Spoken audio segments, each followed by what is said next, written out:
What's up, my fellow emo, pop punk, metalcore music lovers? Matrix here, and you are locked into the Matrix Music Review Podcast, the only place to get your alt-rock music fix.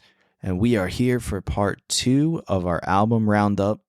My voice hasn't totally killed me yet, so we're going to continue on. But by the end of this, I might not be able to talk, so just bear with me, okay? As always, all the links that you need are below, so you can follow on Twitter, Instagram, and TikTok at Matrix Music Review. Instagram's where I'm the most active. That's the best chance of getting my attention. As I always do, I ask that you leave a 5-star review if you're listening on Apple Music or Spotify.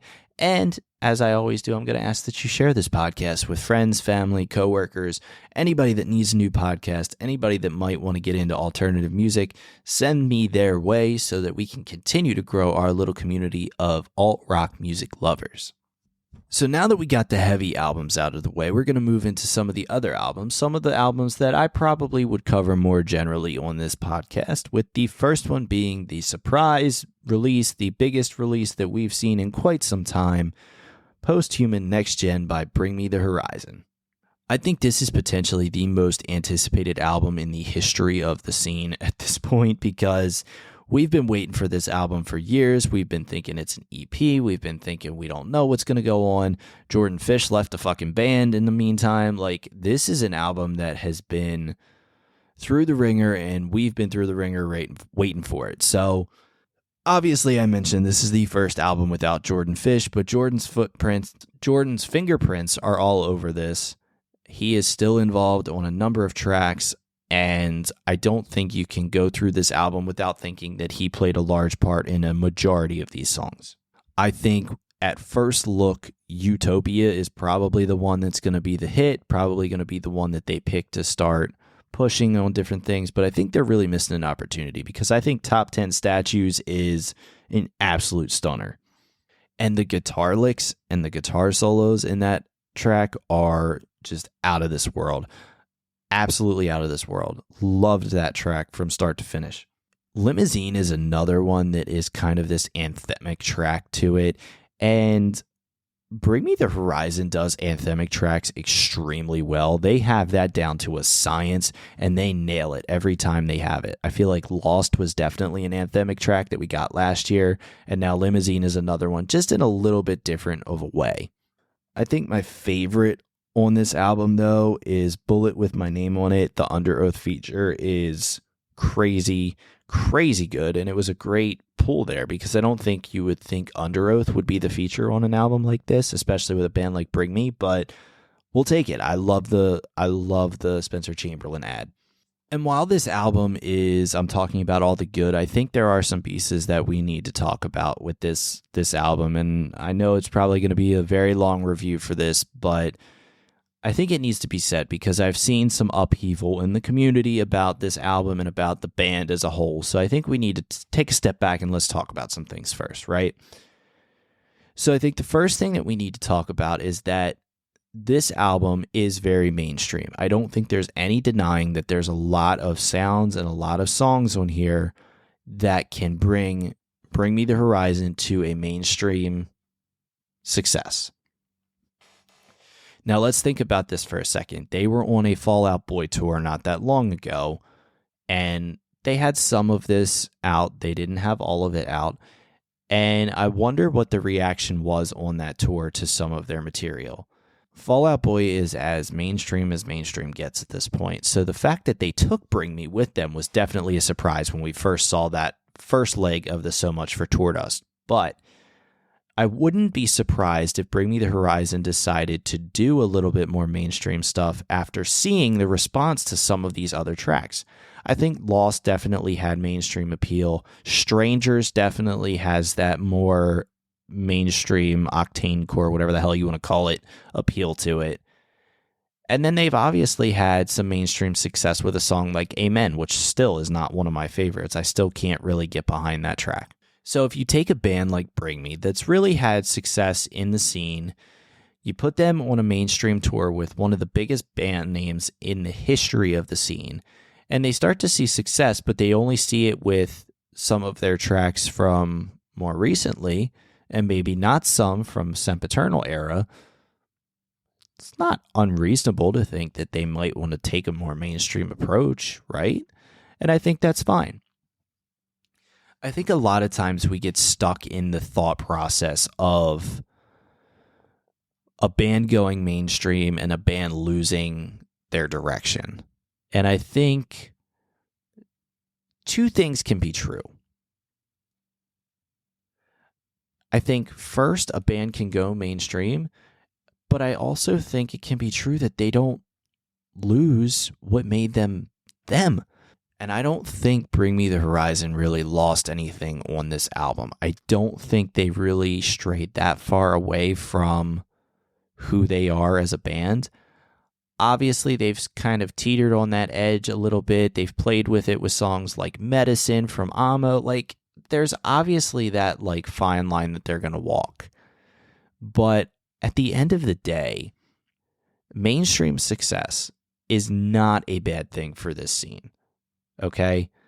I know it's scary to think about mainstream success because we kind of equate that with selling out, but I don't think that's true. I think the best thing that could happen to this scene is to get some mainstream success.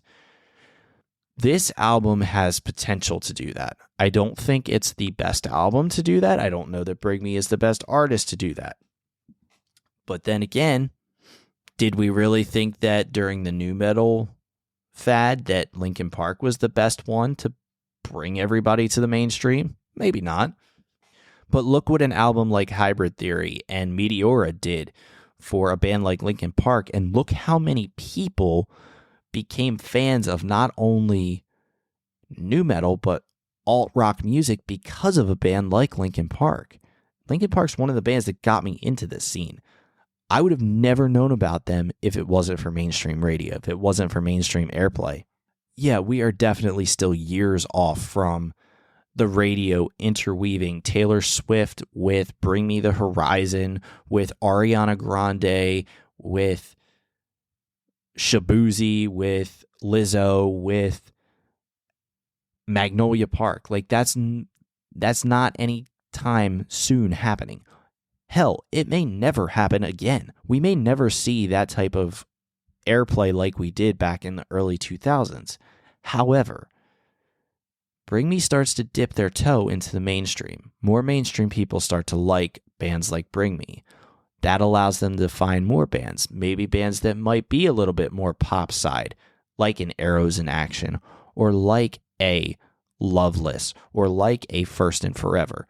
And then from there, it kind of interweaves itself until the point where we are actually back to that normalcy of everything can play on the radio. We don't have to just play Taylor Swift and Lizzo and Billie Eilish right in a row and then go back to the beginning. I think that's something that we can look forward to, and Bring Me is potentially trying to do that here. I also think there are two other things that can be true when we're talking about this specific album. This is a good album, but I also think that you can say that this was a little underwhelming. Now, that might not be the most favorite comment for people to hear, and it wasn't my favorite one to say, okay? This is not something that I say lightly. I've been thinking about this a lot, and I liked this album. This album was a good time. It's probably going to be one of my favorite albums this year. However, I am a little underwhelmed with what happened on this album. This is an album that we expected for a long time. We expected more to come out of it. And we knew 6 of the songs off of there already.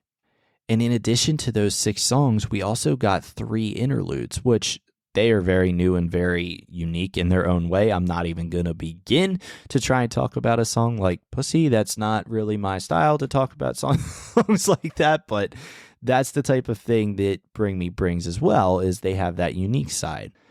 But I think those two things can be true, okay? I think you can say that this was a good album, but I was still a little underwhelmed by it. And I think that's the thing that really has kind of irritated me about this whole album release, is that I've seen a lot of people be on one side or the other. And I don't think that's something that has to happen. I don't think you have to say this album's shit, or you have to say this is the album of the year. I think it's very easy to say, this is a really good album. I enjoyed pieces of this album. It's not all my favorite, but I also think it's worth recognizing that Bring Me is kind of moving into that phase of their career where they may be looking to go a little bit more mainstream, and who knows, maybe that's why Jordan left. We don't really have a good reason as to why Jordan left, so maybe that's what it was. But I've seen a lot of people say, well, I haven't been a fan since Sempiternal, and this isn't heavy enough for me. That's fine. That doesn't need to be everybody's take. I've seen a lot of people say, oh, this is the album of the year. This is album of the year already. That doesn't have to be your take either. That can be your take, but that doesn't have to be your take. This album, objectively, this album is a good album. It does what it came here to do. As a Bring Me the Horizon fan myself, was I a little underwhelmed? Yes, I was. I'm interested to see what their next move is now. I feel like they kind of had to finish off this post-human shit that they had started. Maybe they're going to move into something else. Let's see what they do. Hopefully it doesn't take 4 more fucking years to get us new Bring Me music, but I think at this point it makes sense to just let's see what they do. Let's see where they go. Let's see what happens now that Jordan's officially out of here. And let's give them another chance. Overall, I am giving Posthuman an 8.8 out of 10. I think this is a good album. I think there's a lot of good here. I was a little underwhelmed, but I don't think that it's as bad as some people have made it. I also don't think it's as good as some people have made it. I think it is in consideration for one of the top albums of the year, but in terms of consideration for album of the year, I don't think I can go that far, at least not yet, especially when we've gotten an album like The Black from Imminence and some of the other ones that I've given 10 out of 10s to. I think those definitely stand out a little bit more than this Bring Me album, but Posthuman Next Gen is still a really good listen. If you haven't done it yet, go listen to Bring Me the Horizon's new album, Posthuman Next Gen. Next up is an EP, Love Bites from Huddy. And again, this is another one. I had a lot of hopes for Huddy. Mugshot starts this EP off, one of my favorite songs of the year. But the next two are just very pop infused and not my favorite. And it's more pop in terms of production. It's more pop in terms of the lyricism. There's not as much grit behind it. But then you get to a song like 21, which pushes into that pop rock boundary a little bit. And it's just okay. I mean, this EP is just okay. It's nothing crazy. But I really do wish that Huddy would just lean all the way into that alt side. I feel like that's where he shines. That's where he really does his best work. We had it last year with Slowly Healing. We had it this year with Mugshot. When he leans hard into that, you see the potential. So I would just love to see more of that from Huddy. This EP is going to get a 3.5 out of 5 because Mugshot is fantastic. But if you haven't heard it yet, go check out Love Bites from Huddy. Let me know what you think. Next up is All You Embrace by One Step Closer. This is One Step Closer's second album, and to be completely honest and full transparency, I don't think I listened to their first album. And so going into this with a fresh ear was pretty fun. I mean, this is a genre blender at its finest, and I think it works so well together. They are a genre blender in the sense that you never are going to get the same thing. You're going to get some rock, you're going to get some alt rock, you're going to get some pop punk in there, maybe even a little bit of metalcore, and it works so well.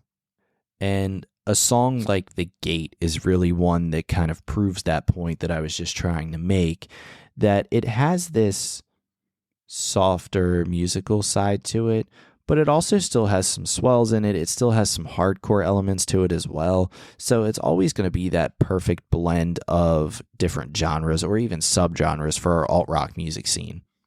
I went to One Step Closer's website and wanted to see exactly what they had to say about this album in particular, and the best way that they could describe it is moody. And I think looking at that description, it fits it perfectly. I could not have come up with a better word myself.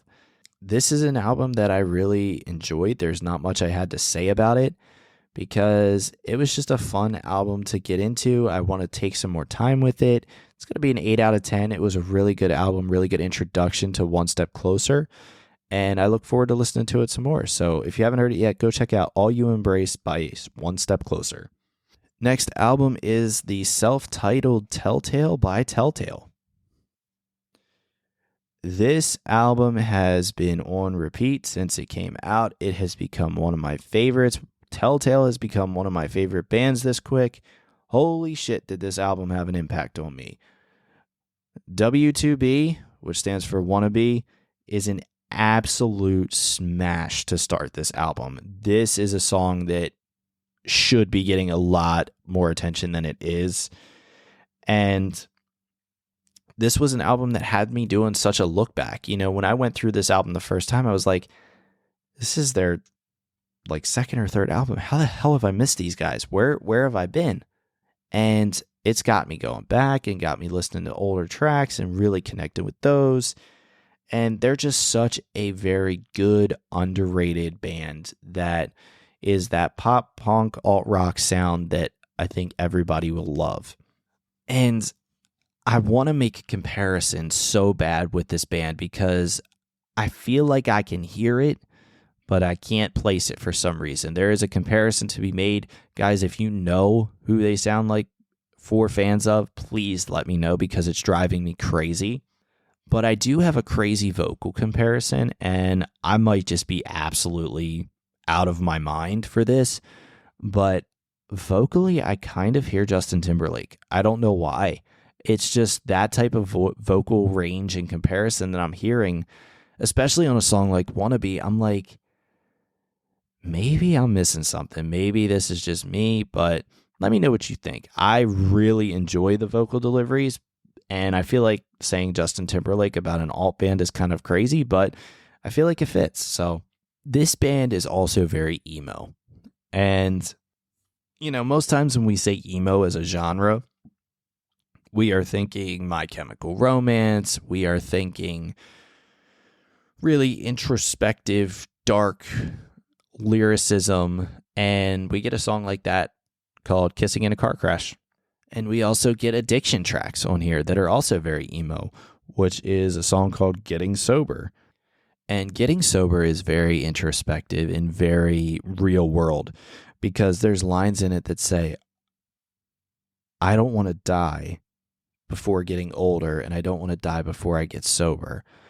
And that is almost a pain-filled line because I can almost hear someone struggling with addiction say, I know that I have a problem. I want to fix my problem, but I'm worried that I'm not going to get a chance to because I'm going to take myself out before I get that chance. And it is just such a emotional sound, and that's what makes it so emo. And I loved that line, and I love that song and the meaning behind that song as well.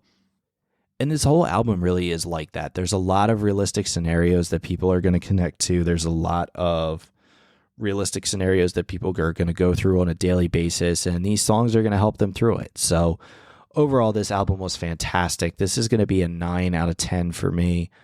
I have been playing the hell out of this album, and I look forward to keep going back into my Telltale age here and keep getting more and more from Telltale. So if you haven't heard it yet, go check out the self-titled album from Telltale. That wraps it up for our reviews, but I have one more thing I want to talk about before we end, and that is the festival that I went to last week. Let's Go Fest down in Crownsville, Annapolis, Maryland area. Holy hell, what a good time that was. Let's Go Fest is a 3-day event, but I only went for Friday, which was more of the pop punk alt rock day. And so we had a lot of different bands, a lot of different artists on 2 different stages. And the first guy up was Gabe Woodrow. Now, you guys know that I've been a fan of Gabe, and Gabe has been such a huge supporter of not only me, but the podcast as well. He was one of the first artists to reach out and really show support for me and show support, and he believes in what I'm doing. And, you know, that means the world to me as a creator, as a reviewer, to have people in my corner that really believe in what I'm doing. And so to see Gabe up on the main stage open up for some of these legends in the emo alt-rock scene was incredible. Gabe is an incredible artist, and he's doing big things out here. And if you haven't heard any of his music yet, please go listen to it. I'm going to link a couple on the playlist just so that you all know who he is if you don't know who he is. But he's a big supporter of the podcast, and I was honored to be there to see him open this stage. He rocked it out. After Gabe was done, we went over to the side stage to check out People Are Ugly, another band that I've been kind of touting on this podcast before. They were a lot of fun, high energy, really cool to get to see them live. They did a great set. Back over to the main stage for Weathers, which is a band that I really haven't dove much into. I know that they've been around a while, and that was a set that I really just, for some reason, I just couldn't pay that much attention to. I wasn't really too into it. They did a great job. I didn't dislike anything, but it wasn't one of my favorites of the day. Went from the main stage back over to the side stage to see Games We Play. Second time seeing Games We Play this year, and the energy that Emin brings is just stupid. He has so much energy, and his band has a great time, and I really think that that's another artist that's just poised to explode, and the music behind it is going to make it that much better. We went back over to the main stage for Motion City Soundtrack, and that was a surreal moment for me because Motion City Soundtrack is potentially one of the biggest influences in my music listening habits. And so I don't know if I talked about this on the video game podcast last year, but Motion City Soundtrack's song, Everything Is All Right, it's a song that belongs in the Emo Hall of Fame. It's a song that was included on the MVP Baseball 2004 soundtrack. And that is potentially one of my favorite video games of all time. And when I was growing up, that was a song that I connected with immediately.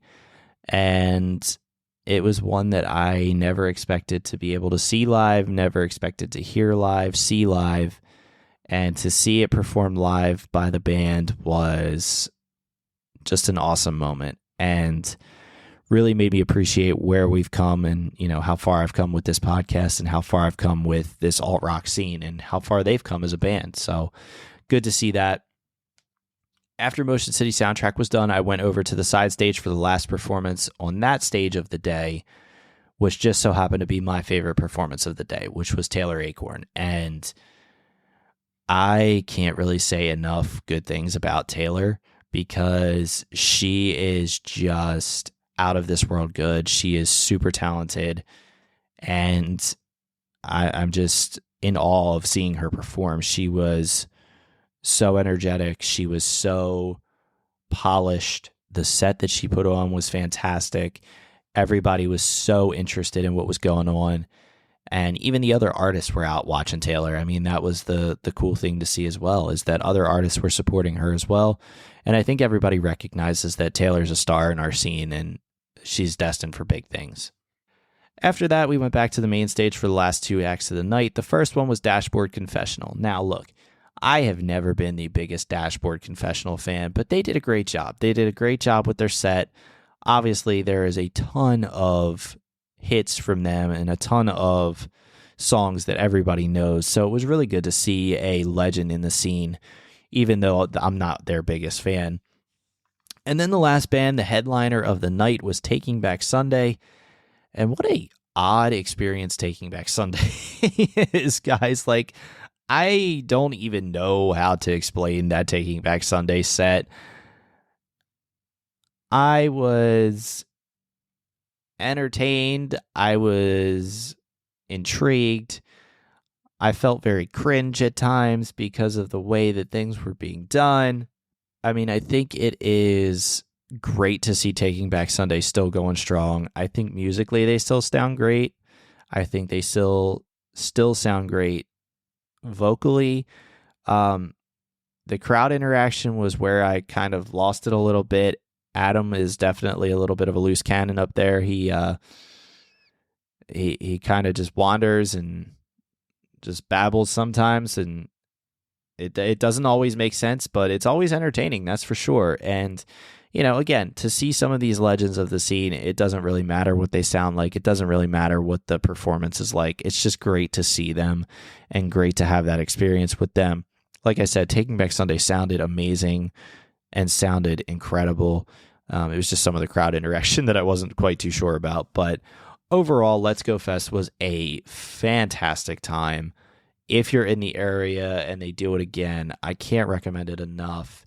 It was such a fun experience to be able to see a lot of different people out there and see how many people really do care about this alt-rock music scene, because that's all it was on that first day. And there was a huge crowd for it.